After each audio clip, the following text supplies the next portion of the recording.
we've seen white men being disenfranchised, white women getting what they asked for, what is the ultimate consequence of these things? Well, sadly, you end up with men who decide to go their own way.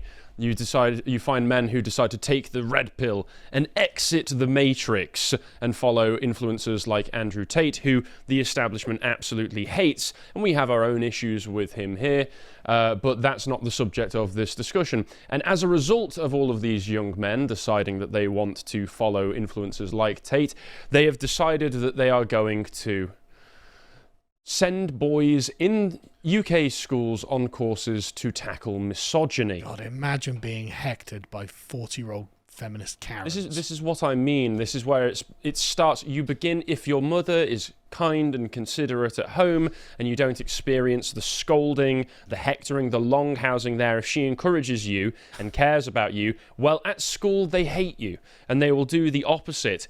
And this is they literally want to longhouse an entire generation of boys. Oh yes, which is going to go great. Yeah, this is awful. It's going to go great. It's focused on preventing the radicalisation of young men, part of a wider strategy, as part of a £20 million package to see teachers getting training on how to identify positive role models. So those boys who are looking up to Andrew Tate, or maybe even yourself, Carl, they're going to be getting replacement role models. What are acceptable male role models? Because they've torn down every single one that was put up. I mean, 10 years ago, it was Jordan Peterson, who was this mild-mannered professor, and they tore him down. I mean, who do they think is a positive male role model? It wasn't even Jordan Peterson 10 years ago. That was about 8 years ago.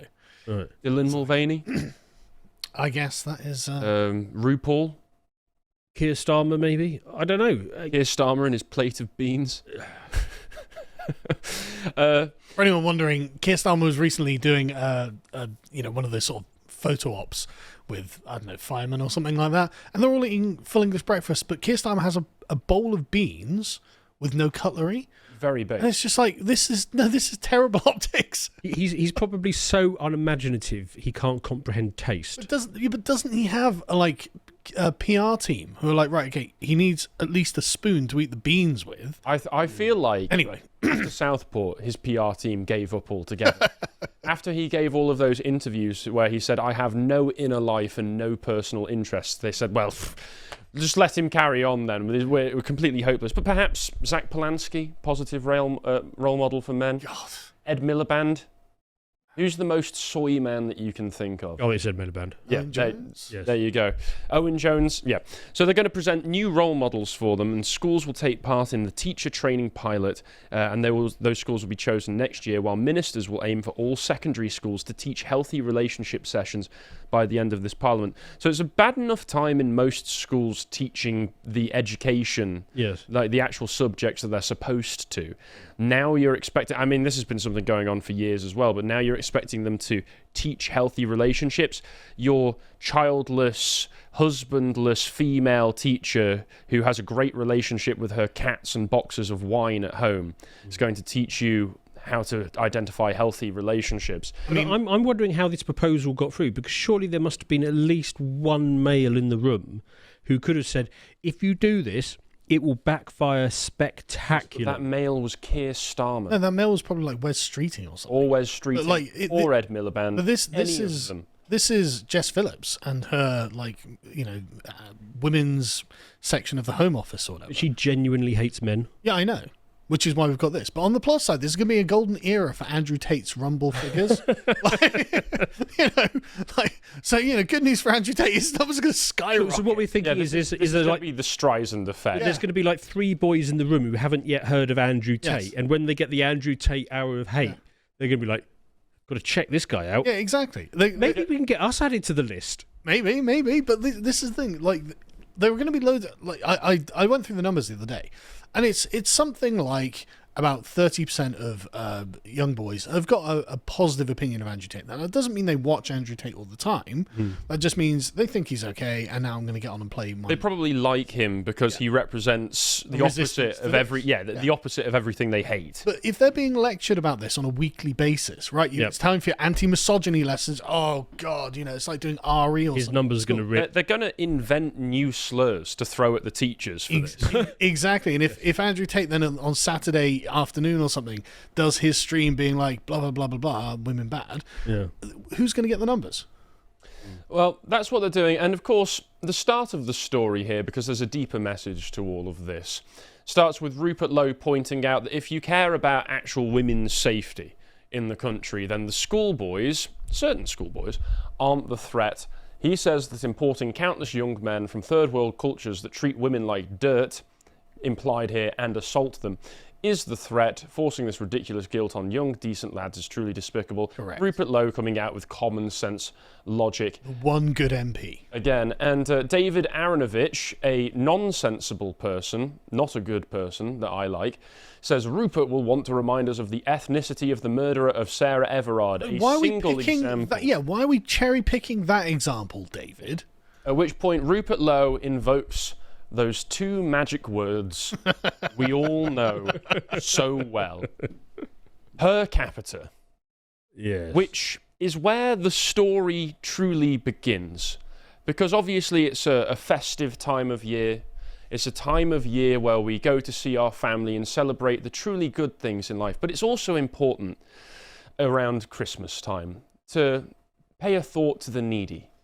Can we just pay attention to the ratio here as well? Oh, yes. 700 to 18,000. But think of those less advantaged than us. Those of us who can't comprehend what per capita means on Christmas. Including poor Femi.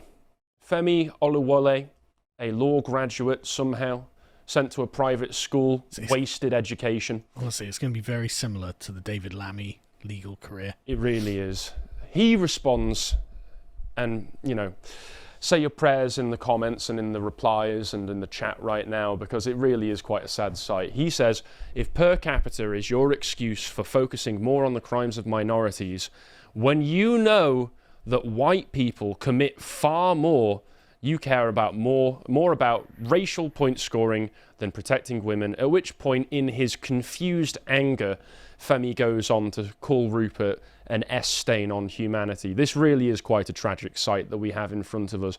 Because, of course, Femi is making the mistake of looking at the pure gross numbers of statistics, the pure totals, rather than looking at things proportionally, as he's able to through per capita.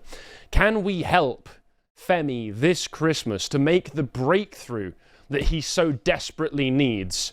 So I've decided to start with a simple lesson, go onto the Wikipedia and just read the opening line of this. Per capita is a Latin phrase, literally meaning by heads or for each head, and idiomatically used to mean per person. It's a proportional measure, and when we're talking about risks, it can be an excellent case of risk factor. So I used an analogy here to demonstrate that. Is it not hound? I was under the impression it's some sort of white supremacist dog whistle. It goes back a lot longer than that, Carl. It really does. And it's a really useful metric. I know that you, of course, have some Zulu in you, so perhaps you need this lesson this Christmas as well. So the analogy, of course, being English, I had to relate it to beans. So you have a gun to your head and are forced to eat one bean. There are 100 green beans. 10 are poisoned. The rest are safe. There are 10 red beans. 5 are poisoned. The rest are safe. Do you eat the green bean or the red bean? Well, this is when Fraser Nelson comes out with his graphs and he says, well, last year, 10 people were poisoned eating green beans, but only 5 people were poisoned eating red beans. And therefore, the answer has to be you should eat a red bean. Thank you for that intervention, Fraser. Fraser, of course, would be referring to graphs and statistics, mainly taken from anecdotal information of people taking very limited surveys. In Kensington. Yes, and there were a number of responses to this, one of my favourites being from this chap, No Sleep City, let's pray for him this Christmas, who says, so you have 7 million total crimes, 5 million committed by whites, 2 million committed by blacks. Do you focus on the 2 million committing crimes or the 5 million committing crime? Which is so woefully ignorant and misses so much of the data and the point here that I have no true response to it except for to find the first person posting this meme, which he had his own response to. Interesting. They're both true numbers. No. And of course, the point of the proportionality is to point out that given the information presented, if you were to encounter in the wild a green bean or a red bean, you would know that you have a 10% chance of eating a poisoned green bean and a 50% chance of eating a poisoned red bean, all other issues being even. Yes. That's the whole point. I once looked at a chart of dog bites. And it was like the top 10 dog bites, and it started with the dogs you would expect, you know, the little things, the stubby ones, whatever they're called. And number 10 was golden retriever.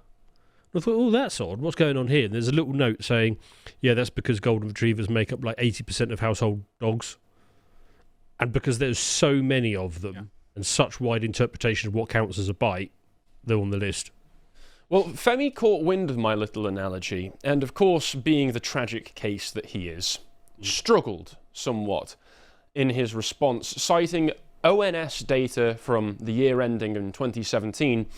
He says barely 0.002% of beans of any colour are, brackets, convicted poisonous. So if my aim is to get rid of poisonous beans, removing beans based on colour would be pointless.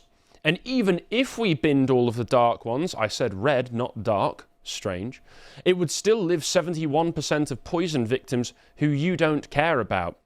Well, the problem being here is that he's completely changed the analogy, completely ignored the analogy, ignored the fact that in my analogy as well, I should have stated, maybe to make it a bit more clear as well, the green beans were already there and the red beans have just been thrown into the pile with no consideration for anybody else. But also in the statistics that he gives... Why are we going for 2017 statistics? Yes. There is a very selective bias taking on right here, being demonstrated right here. However, even with this statistic... right here. It's still not proportional. 71.4%. Well, the of whites, that's still underneath what you would expect if it was purely proportional. Especially in 2017. Similarly, and also we know that certain communities simply don't report this stuff. Yes. I was going to bring that up. And we also know that certain communities, when it is reported, are ignored by the police. Yes. And there's also almost 21% here not stated, which somebody pointed out, to which Femi... Sadly, again, we have to consider that Femi is struggling here. This is really outside of his wheelhouse. Says, well, is 20.9% anywhere near 71%? So even if none of the non-specified were white, it would change the point. Again, this is why we call you people stupid.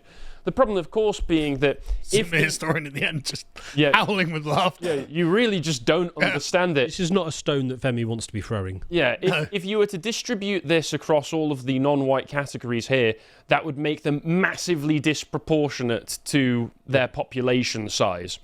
So again, proportionality seems to be something that's very difficult for him to wrap his head around. Again, other people chimed in. Lauren Chen giving a 1350 using Group A and Group B here, to which Femi responded saying, and if white folk... Again, I was simply using the example of beans. I was trying to use a non-politicised example here. So it's very strange that Femi felt the need to jump onto this subject in particular, but he said if white folk are responsible for 64% of sex crimes... And they're less likely to commit a sex crime. Then they are massively less likely than other nationalities to commit sex crimes proportionally. And again, this all relates back to we have imperfect information to judge things by in our day-to-day lives. So we go by shorthands. See, this is why I think he's just a moron. Well, the examples that he's using here, the fact that he's unable to see that his arguments are terrible, again points to the fact that Femi is struggling this Christmas. I think so. I think that we really need to have some sympathy for him, especially when people... Yeah, we need to fundraise for Femi, perhaps so that he can be with people who don't confuse him in the ways that he is being confused by, especially when people post the actual per capita data here, and you can see how quite damning it is when you compare the British per capita, this is charged per 10,000, against those of, say, Afghanistan extraction, from Eritrea, from Algeria, from Somalia, etc., etc. Nigerians, which I believe is the group that Femi is originally from, almost twice as likely as those of British nationality to be charged. Yeah. Which is the information that you should be taking from per capita data. But there is also the question, I know we think he's a moron, he definitely is, but there is also the question of, could this be somewhat malicious ignorance here? Is Femi feigning ignorance so that he can get on the nice list? I've got to say, if he's pretending to be stupid, he's doing it very well. Yeah, I'm very convinced. No one said that he's not an excellent actor. What was Femi's username? Femi_F_politics.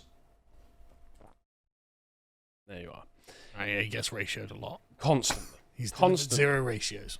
The thing is, though, that when it comes to issues that he finds are important to him in his own interests, for instance, the disproportionate use of stop and search against black people, particularly young black people, in London, this is going back to 2019, he seems able to wrap his head around it. Oh. It's very interesting. He says here, stop and search was disproportionately used on ethnic minorities when Boris Johnson was Mayor of London, and Boris knew that when he talked about people who look like they might have a knife on them. So is this something where he's simply feigning ignorance, or in the 6 years since the end of 2019, has Femi had some kind of tragic Christmas misfortune that has robbed him of the ability to understand? And the thing is, I do know, because I used to live in London, that the police do go out of their way to stop a lot of random white people as well. And you just get these confused people in their suits and their umbrella. Yeah. It's like, why the hell are you stopping me? And it's obviously to make up the numbers of the white people they've stopped. But this is again about per capita, Femi.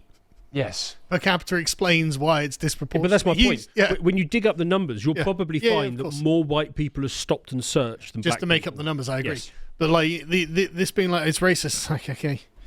All right, Femi.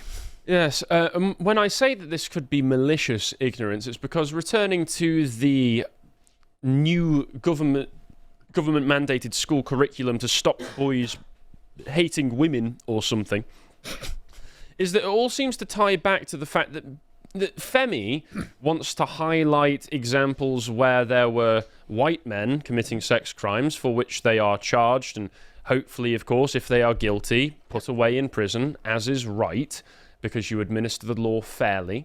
No one's ever questioned it.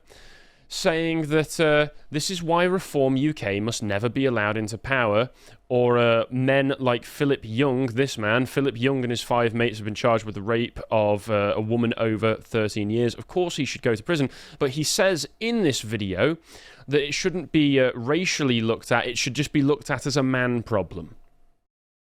So again, his ignorance but there is a racial difference, because there's a massive racial difference. Young's friends and family will never talk to him again. Yes. Whereas if it was Mufasa Kebab, his friends and family would turn up in court and cheer for him. Yes, or they may have been involved in it in some way, and maybe just taken a nice weekend trip to above the kebab shop so that they could partake, but there's just no evidence for it. Again, if it's these people, anybody else like this, anything like this, all of a sudden, me no understandy, big think hurt brain hard. But when it just turns into men, and it's in support of government initiatives to longhouse young boys, all of a sudden, you know, it seems to paint a clearer picture. But maybe we'll never get to the bottom of this Christmas mystery. However, Femi has left us a lovely Christmas message. He sang us a little song of Nigel Farage dreaming of a white Christmas. Will this get us in trouble on YouTube? Will this get copyright? I assume it'll be okay. Yeah. He's dreaming of a white Drives me mad when I see adverts full of black people, full of Asian people. just like the ones he used to Farage know, repeatedly, knowing that I was Jewish, saying Hitler was right. where men just start kissing. You know, I'm automatically attracted to beautiful. I just start kissing them. Never listen to hear women saying no. I'm saying a spank conviction is irrelevant. You're quite right. Slowly fade that one out. What I find remarkable about this is that Femi thinks that this is somehow trying to make people not want to vote for Nigel Farage. I like to think this is reverse psychology. He's actually singing a very pleasant song to the sound of Nigel Farage's greatest bangers. When most British people hear these allegations that Nigel Farage is secretly racist, most of them are thinking, oh, I hope so. Well, we know because he literally went up in the polls. Yeah. Like, there was a week-long Nigel Farage is a Nazi, +3 in the polls. Yeah. Like, unironically, you might want to go out of your way to prove he's not a racist to actually kill his poll numbers. Yeah, but I thought we'd end on a lovely little Christmas cheer song there. And while you're sat at the dinner table, enjoying your turkey and enjoying the festive family shenanigans this Christmas Day, spare a thought for those less fortunate than yourself, like poor old Femi here.